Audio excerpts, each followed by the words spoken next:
Alright lads, so earlier today we did get the Nightmare difficult quest for the Ranged No Affiliation Guild quest, and in this video we'll be trying out different characters, different teams, just to see how far we can take this really difficult quest, where all combined the bosses have like 195 million HP. So our very first team that we are going to be using here, and it's going to be very similar characters. Realistically, when it comes to SP characters, you want to use either of these four, and when it comes to normal attack damage characters, the ones you are going to use as a side, you want to use any of these three characters. There might be some random character you could use, but realistically, these 7 characters on your screen are going to be the best characters to use for both the very hard and of course especially the Nightmare difficult quest. So for team number 1, we're using Aaroniero. In my case, keep in mind I do have him at special move level 2 out of 5, although it does appear that special move level 1 out of 5 is perfectly fine in this case. But when it comes to the accessories, we are using these following accessories. When it comes to the links, we're going with a mixture of recharge, full stamina, and strong attack damage. Again, it's special move level 2, so level 10 SP, level 10 focus, with full stamina and also SP as bonus abilities. Now, our main normal attack damage characters that we are going to use for every team is going to stay the exact same. Aaroniero is going to be your main DPS character, and that's mainly thanks to his high normal attack damage output, more damage in guild quests, and of course also flurry +1. So in his case, we've given him a Chappy, Golden Chappy Hollow Bait with 3 normal attack damage soul traits. He is once more special move level 2 out of 5, so level 10 attack and focus, with full stamina and of course also attacker's bonus abilities. Masaki is going to be our main DPS for this video. You can replace her for someone like Swimsuit Momo. I prefer to use Masaki. She's in this upcoming end of year banner, definitely worth using if you do pull her. In her case, very similar build, Golden Chappy Chappy Hollow Bait, with a mixture of recharge and full stamina, since we are using this character with the purpose of boosting our team's stats. This way, if she is at full stamina, she's still doing damage while also keeping the boost active to buff herself, Aaroniero, and of course also Aaroniero. In her case, she is special level 5, so we do have 750 additional attack, with full stamina and also attack as bonus abilities. With that said, let's jump into our first run. Alright then, so we know Aaroniero is a really good character when it comes to the guild quest. He's actually one of the better leads for this quest. So what I'm going to do straight away is use my SA1 to hopefully inflict dazzlement, which we actually did do. The SA1, as we all are aware, if you position it correctly, can do a ridiculous amount of damage. So what we're going to do is try and line it up and push Ambassador Sui back. And most of the time you are going to inflict dazzlement, given how many times it does actually hit the character. Right now we're already, 10 seconds in, and we're already into the 3rd boss. That's not too bad. Preferably we do want to keep the SP boost active, stay in the middle if we possibly can, and just keep pushing back the enemies with that SA1. Let's use our SA1 again. That's fine. Now what we're going to do is use our Soul Bomb. That's going to apply the slow and weakening. And unfortunately, I didn't get the best shot with my SA1 there. But look how fast we're clearing it. It's like, Aaroniero not bad. He's actually really good for this quest. Let's use the SA1 again. Push back. The slow does slow the enemies down from attacking us. We applied the weakening, the slow. Now all we gotta do is let our NAD's characters do the work. SA1 finished off the Quincy Ichigo. Nice and easy run, right? Since we had a lot of time to spare, 20 seconds to spare, I think you can even get more time depending how lucky you are with your status procs. This team can definitely work without the 5-5 Masaki. 2-5 Masaki, 1-5 probably even works. Same goes for Aaroniero. You probably don't even need the focus slot. Nice to see Aaroniero still pertinent in work despite him basically being a mid-month character. For the next team, though, we're changing up the lead because you do have a few options here. In this case, let's use 8th Anniversary Ichigo. Currently available in the poll selection banner. Good time to take him out if you do actually have him. In my case, he is special move level 2 out of 5, so level 10 SP, level 10 focus. We're using the same exact accessories, sticker, fortification pill, and of course also a T-set. Once more with a mixture of recharge, full stamina, and of course strong attack damage. I do have some pretty good links here, and that's all thanks to the fact that they are resurrectable. Bonus abilities as always include full stamina, and of course also SP. Now lucky for us, this time around the final boss is a technique character, and the first boss is a speed character. That really does help us out here. We're just being able to get through the more difficult boss. Our first boss is going to be the slowest one, but that's fine. We're going to just keep using our SA1 and SA2 to keep the enemies in place. That's the main thing about Ichigo. There's actually quite a few Vortex characters that you can bring in this quest, but we're just going to keep using our SA3 whenever we can. And with how much time we do have, we're usually able to get into the next wave with our SA2 ready. If we possibly can take down the little mini-mobs, so the 2 main DPS characters can focus on taking down Ururu. There we go into the next phase. Just going to instantly use my SA2. Masaki did take a hit, so she has lost our full stamina, but that's fine. Aaroniero, our main DPS, is still going perfectly strong. Let's use our SA2 here. No need to wait for it. Then let's use our Soul Bomb. There we go. We've applied the weakening. We've applied the drain. Mostly every mob's down. We've taken a hit, but that's fine. It really is. Let's use our SA3. It is me kind of against the time here. Gonna be really close. Not the best run since we did take damage.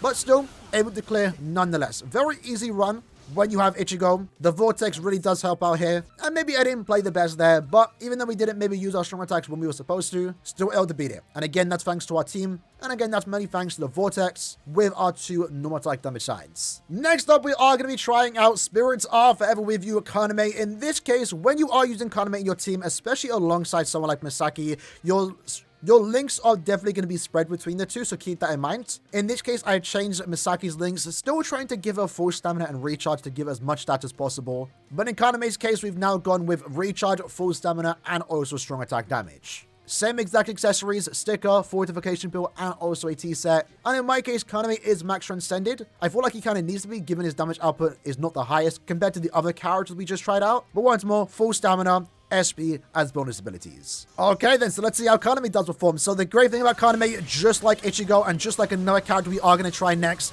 is the fact that he does have a Vortex SA2 that's going to keep the enemies in place, allowing us to easily do damage with our sides. Let's go here, use our SA2 again. I believe we are immune to freeze. Not going to risk it though, I'm just going to stand in the middle, push back the enemy when I possibly can, let them do their normal attacks. There we go. Because in the next wave, we're going to use our SA3. Nice and easy. So once more, Kaname is just here to keep the enemy in place with the Vortex, but sometimes even a Kagarosa can use a Vortex and keep the enemies in place. Let's back up so they don't use their strong attack straight away. Thus far, thus good. No one in my team has taken any damage. We're going to wait to use the SA1 when the SA2 does wear off. There we go. Nice and easy. 25 seconds left. Let's use our Soul Bomb into the 2. Everyone's gone down. Now we just got to focus on Ichigo. Going to use my SA3 when the Vortex does wear off. It wore off now. There we go. Unfortunately, my teammates did take damage. That's fine, though. And then SA2, SA1 go down once more. Another boss goes down. So I'd say Kaname would need some pretty decent investment if you want to use him as a main. Of the 3 characters we just used, he's definitely the worst. But he is an option. He is an option. And definitely a character worth using, even in the very hard guild quests. And of course, next up, saving the best for last, Parasol Macy, of course, is going to be an amazing character for this week and probably the best main that you can actually use. In my case, I do have a max transcendent, but for our next run, we are going to try the exact same team without max transcendence. In her case, though, of course, we've given her full stamina and also SP as bonus abilities. Once more, fortification pill, Kamari, and also sticker as accessories, with a mixture of recharge, full stamina, and also strong attack as links. Let's jump into the run. So in this case, you would think the final boss being a technique character would hurt Macy, but it really doesn't. We all know she's an amazing character. So what you want to do is when you inflict a star element against the main boss, you want to have a strong attack ready to follow up, because then you get to take advantage of when the enemy is weakened himself. Unfortunately, we have now been frozen, but that's honestly fine, because look at this. We're just rinsing through the boss. Gonna push back with my SA1, then 2. When we inflict the star element, we then want to use our SA3, like now. Unfortunately, I used my SA3 just a tad bit earlier. That's fine, though. That's fine, because next wave is about to spawn in. We have a strong attack 2 ready to go. Believe we inflicted a star element. You can see how fast we are going through this boss. And now in this case, what we're going to do is let our Soul Bomb off.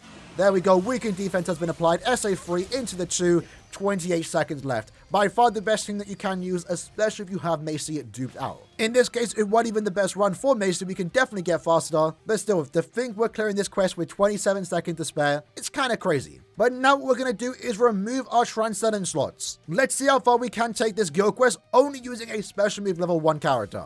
In my case, of course, my Soul Bomb is still 5-5, but since we had just removed all the slots, in terms of strong attack damage, she is performing like a 1-5 character. This, of course, also goes for Kagarosa. Let's remove his focus slot, and of course, also Misaki. Although in this case, Misaki is going to be a tad bit worse, given that she only has level 2 attack. We are also going to remove the Transcendent investment from our links. In this way, they only have level 10 SP, so that is definitely something that is replicatable in case you don't have max Transcendent characters. Alright then, so now that we've basically removed all our Transcendents, let's see if we can even beat it. I'd be surprised if we can, but maybe Macy is one character to do that. I think you might have to get lucky with the RNG. In this case, we are already lucky to inflict the star element, but maybe we're not. This is kind of common strategy for Macy, right? Already into the second boss with just 10 seconds into the quest. SA2 has already gone off. Let's finish up with the SA3. This is going to be our easiest boss, given the fact that it was a power character. Let's back up, use the SA1 into the 2. Thus fast, thus good. We've already taken out all the little mini-mobs too.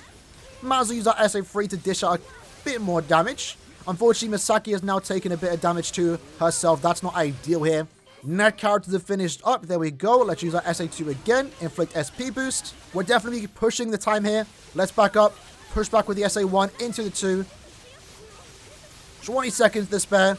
Now into the final boss, we're going to activate our Subbum. That's going to apply the weakened defense. I just saw Masaki use her SA2, which is really good. SA3 into the 2.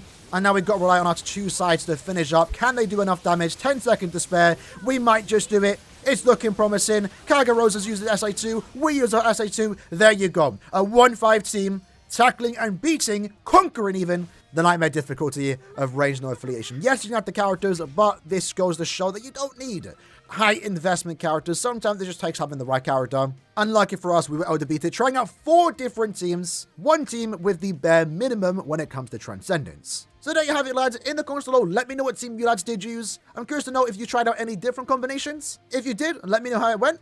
And I'll see you lads next time. Take care and peace.